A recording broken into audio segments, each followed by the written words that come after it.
বিসমিল্লাহির রহমানির রহিম। আজকে বিএনপির জাতীয় স্থায়ী কমিটির সদস্য শহীদ সালাউদ্দিন কাদের চৌধুরীর ৯তম শাহাদাত বার্ষিকীতে আমরা যারা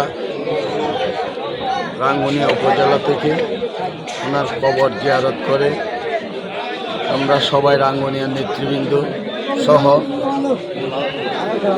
বিএনপির নির্বাহী কমিটির সদস্য হুমায়ুন কাদের চৌধুরী এবং শহীদ সালাউদ্দিন কাদের চৌধুরীর বড় পুত্র জনাব ফয়েজ কাদের চৌধুরী সহ আমরা রাঙ্গুনিয়া উপজেলা বিএনপির যুবদল, ছাত্রদল, স্বেচ্ছাসেবক দল, রাঙ্গুনিয়া পৌরসভা বিএনপি যুবদল, ছাত্রদল, স্বেচ্ছাসেবক দল এবং শ্রমিক দল অঙ্গ সংগঠন এবং শুভাকাঙ্ক্ষীরা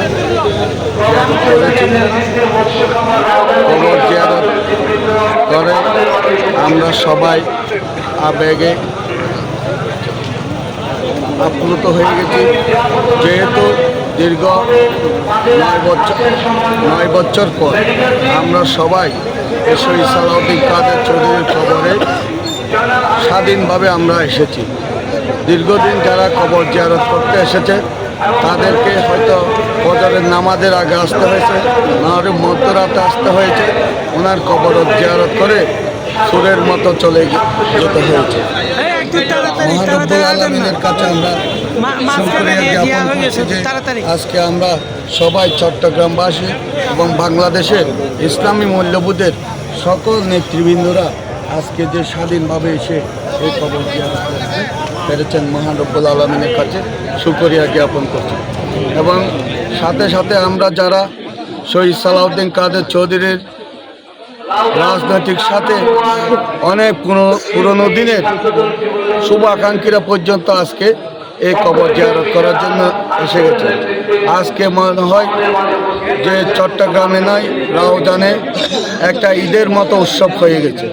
যে শহীদ সালাউদ্দিন কাদের চৌধুরী আমরা যদি ৯ বছর আগেও জানাজা পড়তে পারি, জানাজা পড়তে যারা এসেছে আমাদের রাঙ্গুনিয়ার অনেক নেতৃবৃন্দকে মারধর করেছে, তারপরেও আমরা সেই অন্তরের আন্তরিকতা এখনও রাঙ্গুনিয়াবাসী বলতে পারে নাই।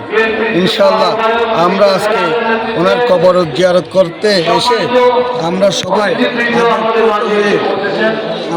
সবাই একবদ্ধভাবে শহীদ সালাউদ্দিন কাদের চৌধুরীকে যে বিচারিক হত্যা করা হয়েছে, এই হত্যার যেন বাংলাদেশে এ হত্যার রায় হয় এবং আমরা রাঙ্গুনিয়াবাসী আগামী দিনে শহীদ সালাউদ্দিন কাদের চৌধুরীর সুযোগ্য পুত্র হুমায়ুন কাদের চৌধুরীকে আমরা রাঙ্গুনিয়া থেকে ব্যালটের মাধ্যমে বিপ্লব করে জয়ের মালা পরি দিয়ে আমরা শহীদ সালাউদ্দিন কাদের চৌধুরীর হত্যার প্রতিশোধ হবে এ আশা ব্যক্ত করে আমি আমার সংক্ষিপ্ত বক্তব্য শেষ করছি। খোদা হাফেজ। বাংলাদেশ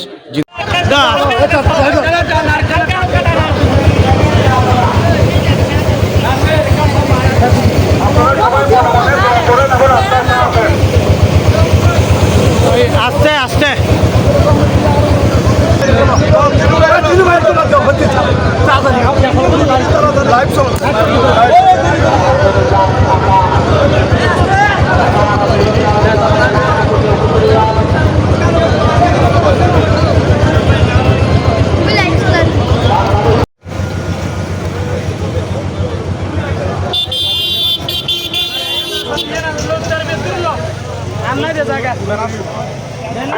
সবাই আস্থা হাঁটেন, সামনে পিছনে যারা আছেন সবাই সুশৃঙ্খলভাবে আস্থা হাঁটেন।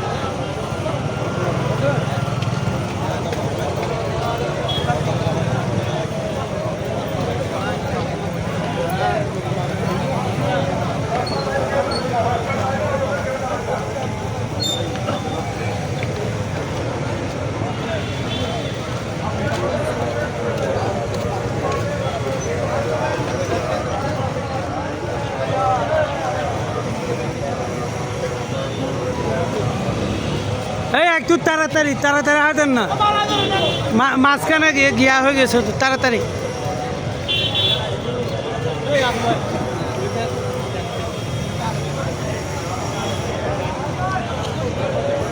সামনে আমি